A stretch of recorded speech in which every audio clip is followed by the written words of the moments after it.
Auksinio rudens grožis įveikia bet kokius sunkumus, net ir rinkiminį nuovargį. Esu be galo dėkingas Jums už palaikymą pirmajame rinkimų ture. Kiekvienas Jūsų atiduotas balsas man be galo brangus.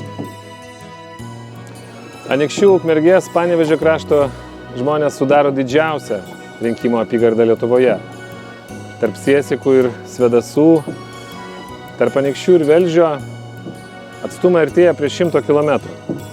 Todėl mums visiems svarbus susisiekimas. Senovėje žmonės įveikdavo atstumus Šventosios upe. O šiandien mums reikia skubių sprendimų dėl kelių finansavimo, dėl viešo susisiekimo, dėl sveikatos, švietimo, socialinių reikalų. Sutelksiu visą savo dėmesį į svarbiausių problemų sprendimą Seime. Visada dariau tai sąžiningai ir su didelė aistra.